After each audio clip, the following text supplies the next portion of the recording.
Boa tarde, pessoal. Mais uma vez no Cemitério da Consolação.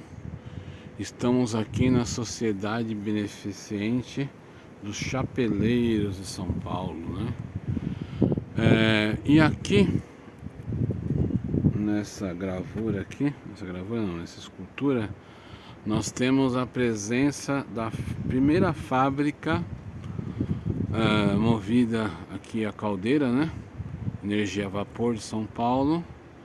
E essa fábrica, ela ficava aonde é a atual estação Anhangabaú do metrô. Essa fábrica pertencia ao inglês John Adolph Strassmayer, né? E, inclusive o nome da sociedade é João Adolfo. Então aqui estão enterrados chapeleiros que trabalhavam nessa fábrica aqui, né?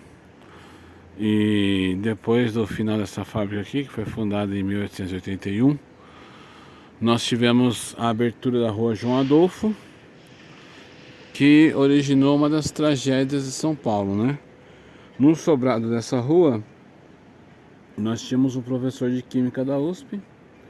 Lembrando que o curso de Química ainda não era no Butantã, ficava na rua Maria Antônia. E esse professor acabou matando, né, um irmão e a mãe, né, e se matou. Foi um crime terrível na época em São Paulo, né? Ele acabou matando pela deficiência do irmão. E esse sobrado foi derrubado e foi construído nele o edifício Joelma. Que vocês sabem, né? Tem a história do edifício do incêndio, né? Que matou aí mais de 300 pessoas. Que foi em 1974.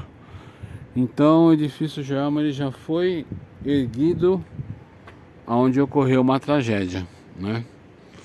Então a morte desse professor aí, né?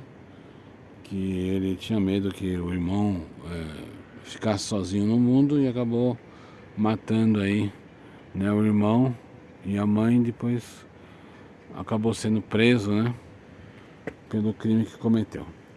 Mas enfim, esse sobrado foi derrubado e foi feita aí a questão do edifício Joelma. Agora nós podemos nos perguntar, pessoal, por que uma fábrica tão grande para fabricar chapéus, né, em São Paulo? Bom, até os anos 30, pessoal, do século passado, praticamente todo habitante chique de São Paulo ele utilizava chapéus. Então é uma prática muito comum você ter o uso de chapéu, né? O chapéu Panamá, como é conhecido, né? Aquele que é fabricado no Equador e recebe o nome de Panamá. E o chapéu mais chique também, né? De aba de 7 polegadas, etc e tal. Hoje, praticamente, nós temos pouco uso do chapéu, né? Existia uma fábrica em Campinas, a Cury, se eu não me engano, foi derrubada. E a Ramenzoni também, que era uma fábrica no Cambuci também. Não, a Cury, se não me engano, continua. Foi derrubada, foi a fábrica da Ramenzoni, que era no Cambuci, né? Então, praticamente só cantor sertanejo que usa chapéu hoje em dia, né? Aquele chapéu específico de cowboy estadunidense, não o chapéu de palha do caipira brasileiro, né? Então, como deixou de ser um acessório masculino, esse chapéu, essa fábrica acabou sendo extinta, né? E que era uma fábrica grande, né? Inclusive, pra você ver, tem um túmulo aqui só com funcionários da fábrica. Então era um período onde que o Brasil, né, as principais capitais aí, consumiam o chapéu, né? E o João Adolfo, que era de origem inglesa, né, João Adolfo Strassmayer, ele que foi o responsável por essa fábrica. Mais tarde abriu-se essa rua, ficou em homenagem a ele, né? Inclusive ele começou o prédio da Abril, né?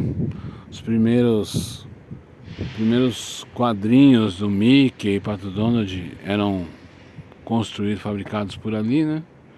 E aqui é a parte de trás do túmulo, né? E aqui é a parte frontal. Nós temos aqui o nome dos antigos chapeleiros, né? Que trabalharam aí nessa indústria. Então ele é um jazigo coletivo, né? É o mausoléu do chapeleiro. E aí você tem aqui lá aquela questão do alto relevo, né, em bronze.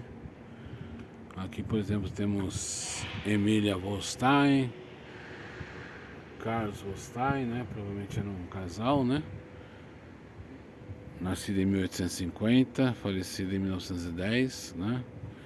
E aqui, entre outros nomes aqui, né, dos chapeleiros, os que trabalhavam na fábrica do João Adolfo Stismeyer, que era localizada justamente aonde é hoje o metrô Anhangabaú. É a primeira fábrica a usar energia a vapor em São Paulo, né? Então fica esse documento histórico, né, pessoal? Essa gravura aqui, ela acaba sendo um documento histórico, onde nós podemos ter ideia aqui do tamanho da fábrica, né? Do uso da máquina a vapor que nós vemos na chaminé, né? Então essa gravura aqui em bronze, ela acaba sendo um documento histórico aí para as novas gerações de historiadores que quiserem pesquisar a industrialização, né?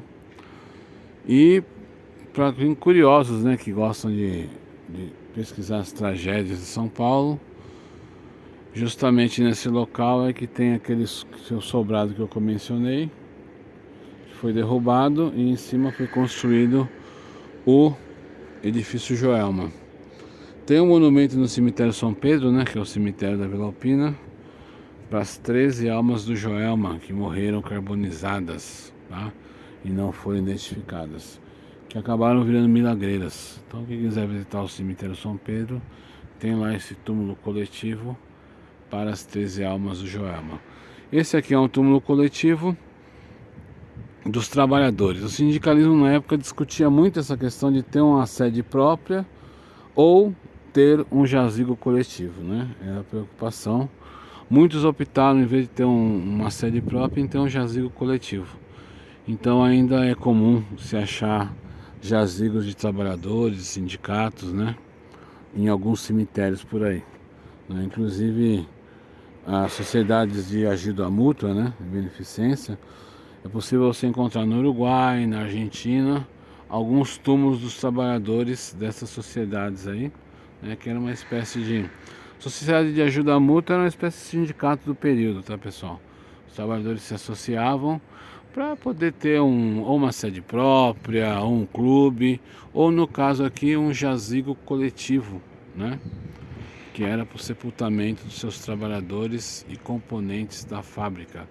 Esse aqui, ele era da Sociedade Beneficente dos Chapeleiros, né? Da Casa João Adolfo.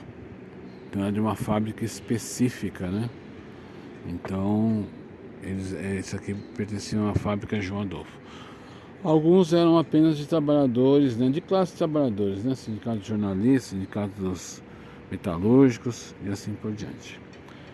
Então é isso, pessoal. Comente o que vocês acharam aí do túmulo do jazigo coletivo aí dos chapeleiros, do uso do chapéu em São Paulo e das tragédias de São Paulo. Comentem, compartilhem, se inscrevam no canal. Valeu, bora até o próximo vídeo.